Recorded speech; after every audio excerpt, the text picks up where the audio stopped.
Здравствуйте, мои дорогие подписчики. С вами Эльвира из Америки. Город Keçiler bakalım yoldaşlar. Дачитендандыны.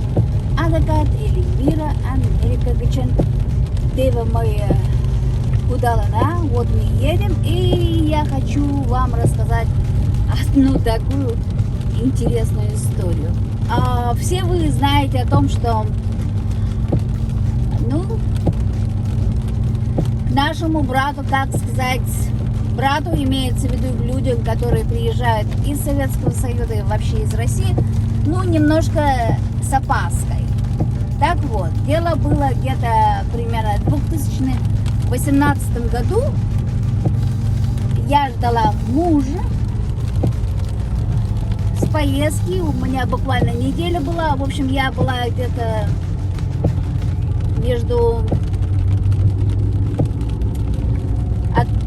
проводила брата обратно в Россию, и до приезда моего мужа оставалась 1 неделя, и мне хотелось что-то сделать такое дельное. И дельное в плане того, что заработать, может быть, денег, а не просто так сидеть дома. Но я подумала, думаю, господи, что же я могу сделать? Он мой штекер там. Посидев, подумать немного, я вдруг решила, что я, в принципе, могу, раз у меня есть водительские права, есть у меня машина, есть у меня регистрация на машину, я могу стать таксистом. В общем, зарегистрировалась я на Uber и начала, в общем, таксовать, возить людей. Основная масса пассажиров, я скажу, что они были весьма положительные, добродушные, ответственные, вежливые. И находились те, которые хамили, или даже не хамили, но были немножко грубоваты. Таких это было вообще-то из числа, знаете, молодых таких девчонок, которые, в принципе, я ее спросила, откуда она. Она была афроамериканка, и она была из Майами. Вот. Но я сделала ей скидку в плане того, что она еще молодая. И вообще, чего обращать внимание на глупых? Да ладно. И один раз, в общем, я поехала за очередным своим пассажиром, подъехала к ресторану, и вышел мужчина, такой здоровый, в 2 раза больше меня, и афроамериканец. У меня достаточно было очень много этих афроамериканцев, пассажиров. Мы сели, я ему предложила водичку, потому что я купила было специально для всех своих пассажиров. У нас во Флориде жарко. Я предложила ему воду.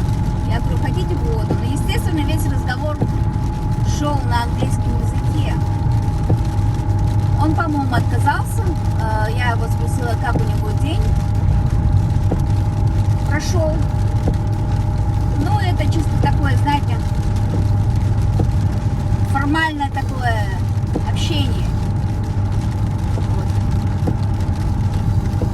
Едем мы, значит, едем с ним, и вдруг он меня спрашивает, естественно, на английском языке: You're not afraid you ride strangers? Типа, ты не боишься, возить незнакомых людей? А я сижу, значит, и вижу ему в это зеркало. И я ему говорю: No, I'm Russian. А он такой: Но мне стало смешно. везет в 2 раза меньше. Один ответ чего стоил. Вот я думаю, блин. Ступить. Вот так вот. Это один случай. Конечно, до того, как я научилась водить машину, я пролила достаточно слез-то.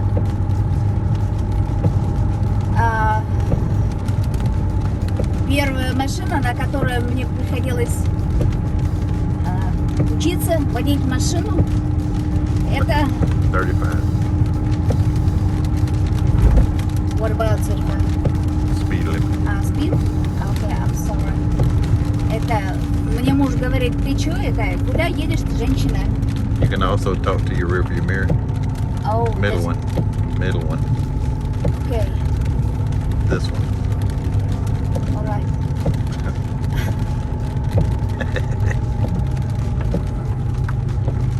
Ты, говорит, куда едешь так быстро? У нас, говорит, тут это самое, 35, говорит, миль в час, говорит, ты едешь, говорит, все, говорит, 55. Now what? 35, 45, 55? 45. Okay. Так вот, как я научилась водить эту машину. То есть я жила тогда еще с бывшим, с мужем. И не начнешь практиковаться, ты же не научишься. Это как вот тоже на баяне играть. Одно дело прочитать вот книгу, как играть на баяне. Или же как водить машину. Но если ты не будешь практиковаться, ты не научишься. Естественно, нужно научиться практикой. У него был грузовик Ford 150. Там еще есть 250, и 350, и 450, и даже 550. Чем выше цифра, тем она больше размером.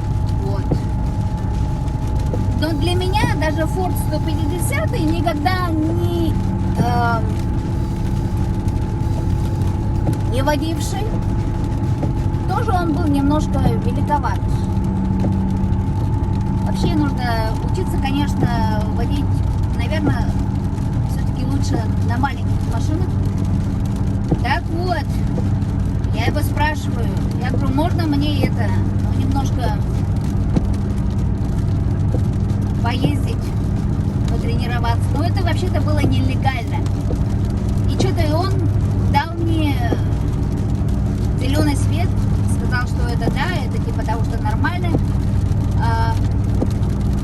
Ну-ка ты осторожнее, я говорю, ладно, я осторожнее. В общем, там возле дома была большая яма такая, ну, в общем, кювет. И кювет был очень глубокий. А дело было после дождя. И когда я поворачивала направо, вы знаете, при повороте я немножко не притормозила. Ну и, в общем, еще и перепутала тормоз с газом. В общем, я в этот кювет и слетела. Но я так слетела, что, в общем, как будто было такое чувство, что кто-то вот взял машину и подставил машину, вот эту вот яму, глубокую причем.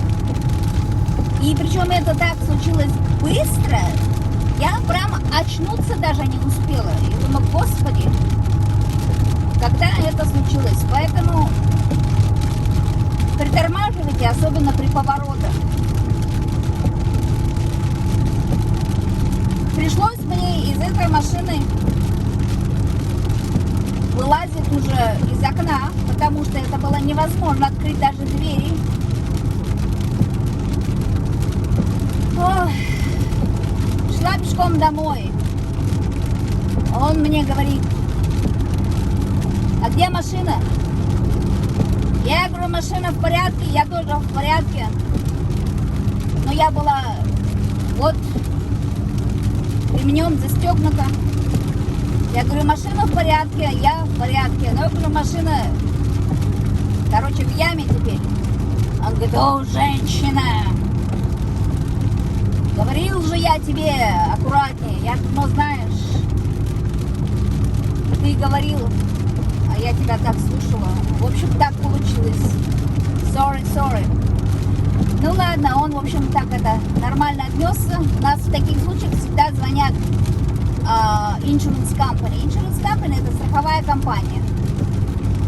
И страховая компания, они вызвали специальных людей, называется towing company. Towing company, то есть, которые вот в таких случаях помогает тебе вытаскивать машины из таких ям. Ну или машина, если сломалась, тоже towing company приезжает и тебе помогает. Он-то был еще нормальный, он такой отнесся к моему такому эксперименту вождения спокойно, но вот мужчина, который из этой towing company приехал было вытаскивать меня из, то есть машину из этой ямы, он был очень-очень сердит и очень несчастен. Он мне говорил, как тебя угораздило. Я говорю, я не знаю, это так случилось быстро. Но это было примерно в 2003 или даже 2004 году. Потом, после этого случая, я 3 года не могла сесть за руль. У меня настолько психологический такой барьер был. А потом я все-таки просто поняла, что здесь в Америке это невозможно. То есть это нужно опять 45. Вот. В общем, я поняла, что мне, в принципе, нужно научиться водить машину так или иначе, потому что, ну, это просто необходимость. Здесь просто машина — это не какое-то там удовольствие, а это транспортное средство, которое вас везет от пункта А до пункта Б. Ну, а второй случай у меня, значит, был, если вы посмотрите мои видео, есть там, значит, друзья Роберт и Джанес. У Роберта тоже был старый Мерседес, и он говорит, ну что, Эльвира, тебе же нужно как-то научиться ездить на машине. Давай, говорит, я тебе с тобой, говорит, потренируюсь. Ну, в общем, Right lane for public. I do remember. Thank you for telling me, Jane. В общем, поехали по городу. Я говорю, поехали по городу. И прямо в центре города мы с ним парковались на пригорке. Все нужное, так нужно сделала. В общем, колеса я повернула. О! Когда я начала обратно уже, колеса я забыла повернуть и въехала, в общем, знаете, у Мерседеса двигатель мощный. И я прям эту в железобетонку так сильно въехала. Ну, в общем, я ему перед так сильно разбила. В общем, я была несчастная. Потом я в слезах это звонила и маме жаловалась. Она мне говорит, ну если ты ездить, ты не умеешь, говорит, почему ты ездишь? Mašīnāšdien, kudausten отпуштаган молан килеши, кудашташи, кертапет автобустен, троллейбусом. Кучылташ. Я говорю, мама, нету ташты. Укаманам ташты, автобустен, троллейбустен. Автобус шулы, да, троллейбус шулки, и вообще это что без тюрли илыш. Другая жизнь. Мне просто это было необходимо научиться ездить. Но сегодня я счастлива, что я себя переборола. Я сделала все возможное. И, между прочим, да, я ездила вот на дальнее расстояние. Это из Флориды до штата Техас. Это самое дальнее было. Это я ехала туда 8 часов один день и еще другой день. То есть 2 дня. 8 часов и 8 часов.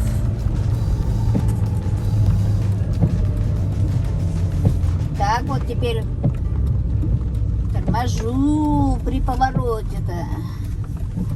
Научилась. Так вот на ошибках и учатся. В общем, я ехала из Флориды до штата Техас.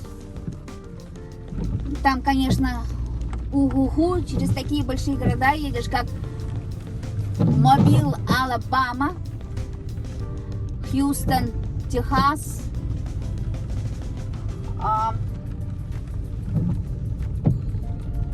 6 линий в одну сторону, 6 линий в другую сторону. Но там я была не одна, я была с младшей дочерью. Вот. Причем поехала это,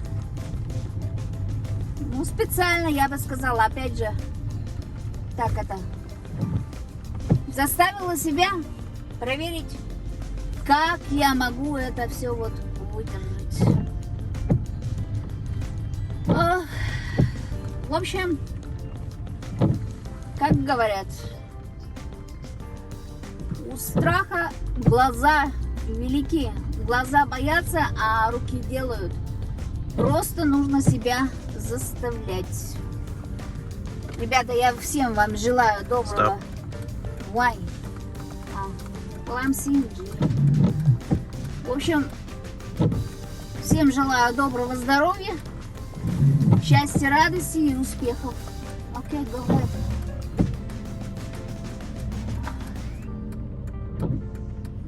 Which one you want? That one or that one? Doesn't matter. That one. Okay. Шалалан, талален. Пороса это жалко. What are you laughing? I pointed at the other one. Oh well, I'm sorry. I decided Not to too talk. close. Я всем желаю доброго здоровья. Hold on. Шалалан. Сада жалком. Поролоком. Поголомилась. Ваш-ваш, герода чаманаза. Казатеш. Пока. И не забудьте подписываться. Очень много, у меня много разных историй. Возаться мы таким.